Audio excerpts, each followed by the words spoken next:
राम कुमार गौतम की खुद की स्टेटमेंट है कि दफ्तर में जाओ क्लर्क पैसे मांगता है और उससे ऊपर वाले दफ्तर में जाओ तो उससे ऊपर वाला अफसर मांगता है। तो ये करप्शन कहां से आई है, किसने शुरू करी, कौन जिम्मेवार है इसका? बात करी थी कि दिवाली तक, क्योंकि ताकि दिवाली ठीक से मना सके किसान, अपने मुआवजे का पैसा किसान की फसल का तय करके दे। वो पैसा दिया नहीं। पंजाब की सरकार ने 21,000 रुपया तय किया था, उन्होंने तो अपनी तरफ से दे दिया, लेकिन हमारी सरकार ने तो अब तक ये तय भी नहीं किया भी हम कितना मुआवजा देंगे। अब तक तो मुआवजा तो तब तय करेंगे जब कोई गिरदावरी कराएगा, अभी तक तो कोई गिरदावरियां भी नहीं है। हमने पहले दिन से इस बात की मांग करी। आजकल किसान की फसल का जो खर्च है वो पर एकड़ के हिसाब से 50,000 रुपया आता है। कोई थोड़ा पैसा नहीं लगता, बहुत पैसा किसान की जेब से जाता है। सरकार तुरंत इसका मुआवजा भी दे। कोई और आपकी तरफ से सवाल है तो? खेतों में पानी भरा हुआ है, उसका भी तो मुआवजा तय होना चाहिए। वो तो फसल खत्म ही हो चुकी है। अभी अगली बिजाई भी नहीं हो उसके लिए। सबसे बड़ी समस्या उनके सामने ये है कि उनकी 1 साल की फसल खत्म होगी, वो तो हैंड टू माउथ हो गए। गवर्नर से जो टाइम मांगा था और वो पूरी किया, इसको प्रधानमंत्री ने दिया, बड़ी बात हरियाणा में सरकार ने ऐसा व्यवहार किया जा रहा है के साथ, इसको लेकर हम गवर्नर को नहीं, राष्ट्रपति को नहीं, हम पहले गवर्नर को ही लिखेंगे। आज उन्हीं से हम पूछेंगे कि या तो आपको ठीक से बताया नहीं गया आपके ऑफिस की तरफ से, या फिर क्या कारण रहा कि आपने हमें समय दे करके और फिर जो है आपने ये कहा कि मिल नहीं सकते। आगे कोई डेट बताएंगे आप?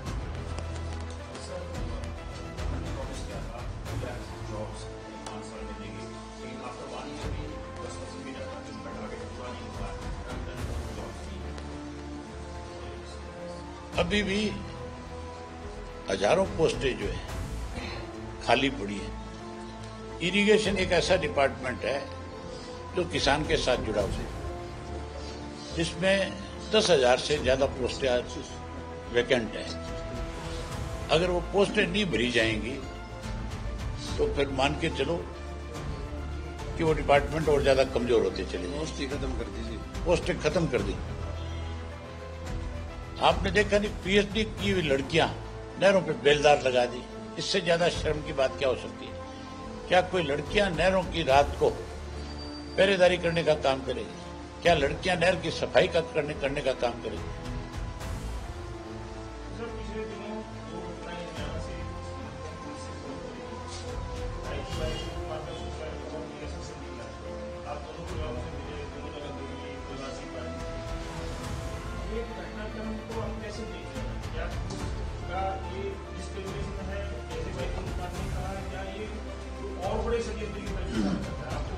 ये बड़ा षड्यंत्र है कोई ना कोई।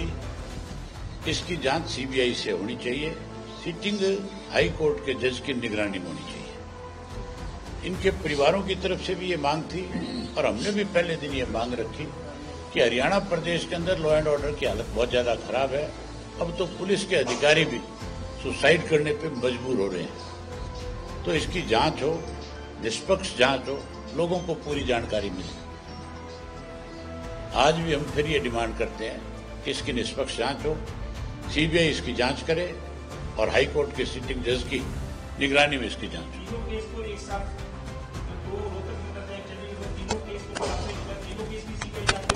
तीनों की अलग अलग जांच हो, सीबीआई करे। इकट्ठी जांच तो हो ही नहीं सकती। हाँ, सीबीआई जांच करे। सर, अभी मुख्यमंत्री ने अपना 1 साल बनाया, बोला 1 साल बड़ा कमाल। इसको आप किस नजरिए से देखते हैं कि क्या इन्होंने वाकई कमाल किया है या जो चीजें 1 साल में कमाल में तो कमी नहीं छोड़ी। जितने भी जिले हैं सब जगह अवैध कॉलोनियां खड़ी कर दी इन्होंने। सब जगह सरकार में बैठे लोगों की पार्टनरशिप है। और मैं आपको अगली बार जब मिलूंगा तो जिलेवार ये नाम भी बता दूंगा कि किसने कितने कितने एकड़ के अंदर कॉलोनियां काटी है, कौन कौन उसमें पार्टनर है। मुख्यमंत्री से पूछ लेना आपकी कितनी जगह हिस्सेदारी, आप भी बता दें।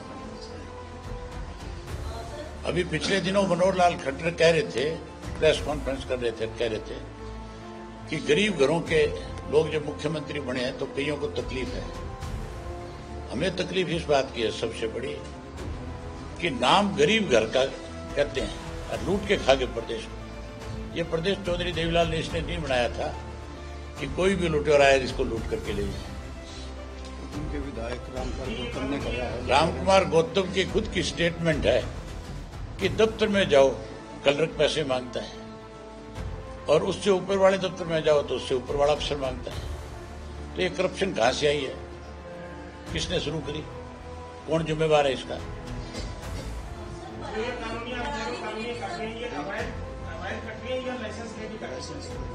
लाइसेंस दे करके भी काट रहे हैं और अवैध भी कट रही है, दोनों तरह की है। और ये दीनदयाल उपाध्याय के नाम पर अफोर्डेबल हाउसिंग सोसाइटी सब में लाइसेंस के पीछे कोई एमएलए कोई मिनिस्टर है, सारे उनमें। दीनदयाल के नाम की जो सोसाइटियां बननी थी तो ये कह रहे थे भी कम पैसे में लोगों को अच्छी सुविधा देने का काम करेंगे। वो करोड़ों करोड़ों रुपए के प्लाट बिक रहे हैं।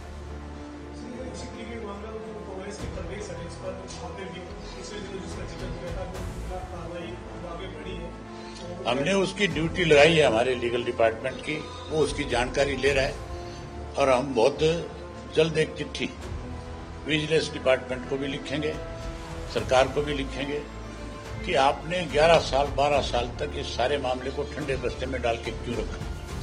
इस इंक्वायरी को आपके उसकी तरफ से लोकायुक्त की तरफ से विजिलेंस डिपार्टमेंट को सौंप दिया गया था और विजिलेंस डिपार्टमेंट जो है उसको लेकर के दबा करके बैठा रहा है। हम उसकी जानकारी ले रहे हैं। मेरी ख्याल तकरीबन जानकारी, क्यों भाई वकील साहब आगे कि नहीं आगे? है चालान पेश कर दिया जी, 10 नवंबर डेट लगी हुई है। नहीं, कुछ 2 की हुई ना, ये तो कांग्रेस बाकी 4 और भी है। हमने पहले दिन ये बात कही थी कि बीजेपी और कांग्रेस मिलकर के प्रदेश को किस तरह से लूट रही है, कैसे कमजोर कर रही है। हमने सबूत दिए।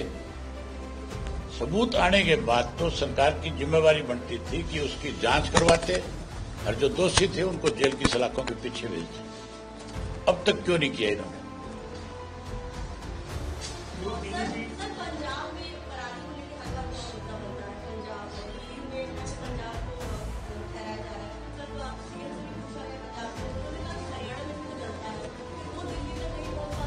अब की बार तो ना पंजाब में कोई पराली जलने की शिकायत लंबी चौड़ी है, ना हरियाणा में। ये तो दिल्ली के लोग जो है, जो दिल्ली की सरकारें हैं, वो फेलियर को अपने को छुपाने के लिए इन पे इल्जाम लगाती है। पंजाब ने वजह से हो गया, हरियाणा की वजह से हो गया, तो उनका अपना फेलियर है। तो पटाखे जलाने की इजाजत देते हैं।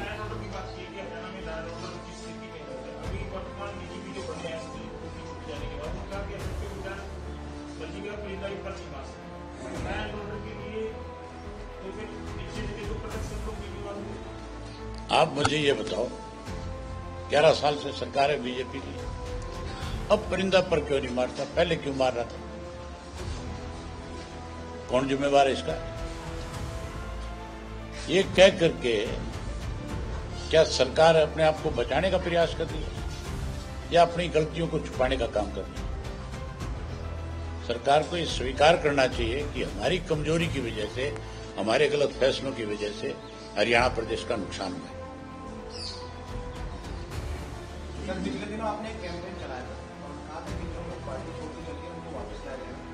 काफी संख्या में लोग आए अभी, मतलब क्या स्टेटस है, कितने लोग अभी रोज ही आ रहे हैं। मैं तो कल भी ज्वाइन करा के आया हूं बहुत सारे लोगों को। कोई दिन ऐसा नहीं है जिस दिन मेरे पास सैकड़ों की संख्या में लोग ज्वाइन ना करते हो। आज भी ज्वाइनिंग हुई है, आज भी हुई है ज्वाइनिंग, हर रोज ज्वाइनिंग है। और कल भी मेरे पास बहुत सारे साथी जो है, रोहतक के, झज्जर के, कल बहुत सारे साथी आएंगे जो ज्वाइन करके जाएंगे। 2 तारीख को फिर बहुत बड़ी ज्वाइनिंग है। किरमारा गांव के अंदर एक बड़ा फंक्शन होगा जिसमें हिसार डिस्ट्रिक्ट नहीं, पूरे हरियाणा प्रदेश के आम आदमी पार्टी के लोग जो हैं वो शामिल होंगे, पदाधिकारी होंगे।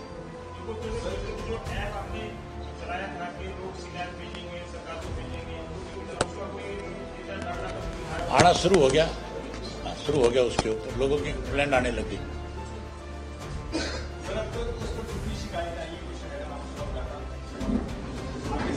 मैं पहले सरकार को भेजूंगा, फिर आपको बुला करके बताऊंगा सारा। सीधा आपको बता दूंगा तो सरकार सचेत हो जाएगी ना।